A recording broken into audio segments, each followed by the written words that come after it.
let some people jump in here for a minute. Yeah, that internet connection is not strong. Anyway, it's choppy. Big house internet. Is it choppy for you too? A little bit on the screen, yeah.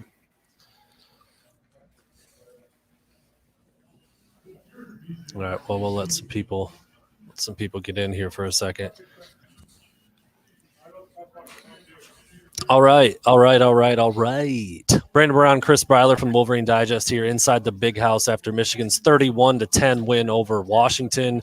I guess we'll start first with the easiest choice of the night. Player of the game has to be our boy again, Blake Corum. Yeah. Ran angry, ran fast, ran well, scored 3 touchdowns tonight, went well over 200 all-purpose yards again. He was unstoppable. Michigan's run game in general was unstoppable. Yeah. Well, and maybe you do like a total player of the game, right? You got Blake Corum. I think Hassan Haskins went up over 150 yards. So the rushing attack was solid. The passing attack left a lot to be desired. So I'm sure that's something that we're going to talk about over the week and into next week. But W, and people are going to take it however they get it. So, yeah. Chris's your audio's messing up. Horrible. Is my audio off? Yeah, something's off with it. Okay. Take Chris out there for just a second. As Chris said, I mean, the passing game was. I don't know. It feels really, really strange to criticize a 21-point win over a Pac-12 school when just last week it looked like it was going to be a ranked matchup with a top 20 team. And, Michigan did whatever they wanted. They ran the ball at will. Hassan Haskins, Blake Corum both could not be stopped. There's Chris trying to jump in and see if we can get his computer working. But, it's one of those things where you watching the game. It was 10-0 at halftime.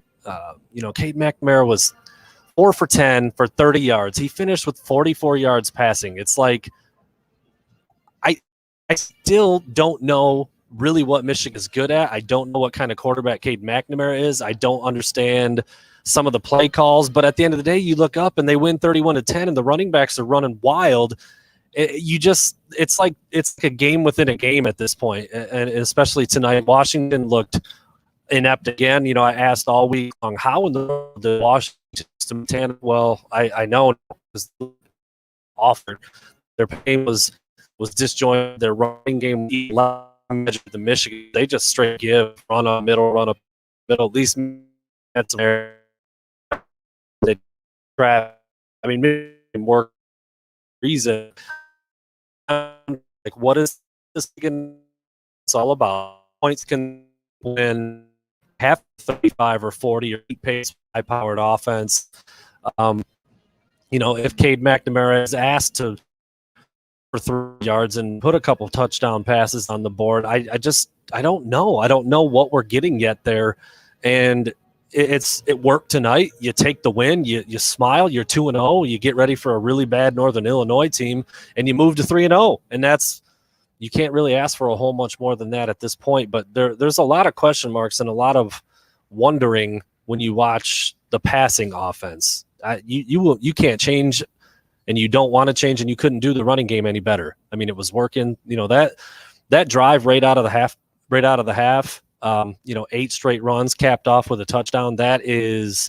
That's about as demoralizing as it gets for a defense. I mean, they had no answers. They knew Michigan was going to, after the first 2 or 3 carries, you knew, okay, they're going to run the ball again, and they're going to run it again, and they're going to run it again. And they just did all the way down the field until they put a touchdown on the board. So, again, the running game is, I don't know, 2 games in a row, it's been virtually unstoppable. Blake Corum looks, like a touchdown waiting to happen every time. Hassan Haskins is running hard, and he's putting up big numbers and finding his way into the end zone. So you don't want to change much with the running game. You have to feel good about what the offensive line is doing there. They've talked about, how much they like running the ball. You want to run power. The big guys up front, they love that. They love tonight.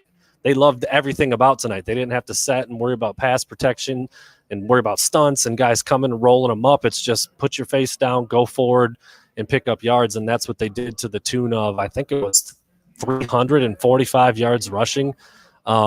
Just an incredible night on the ground for both Blake Corum and Hassan Haskins.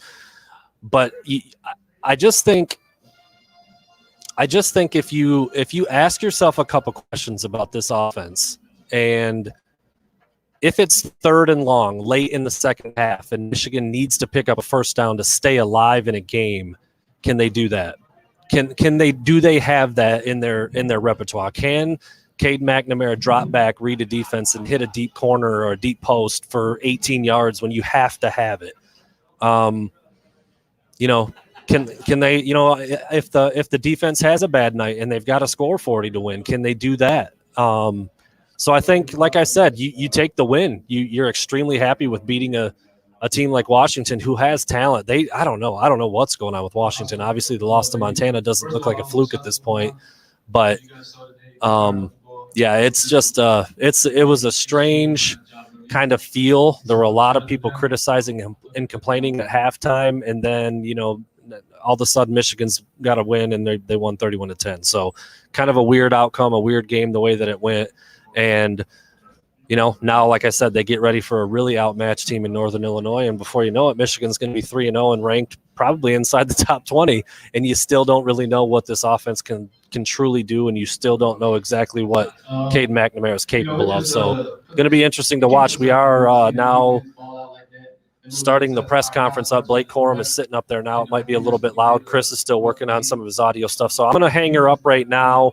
We will come back if we have some time and if Chris can get his audio working.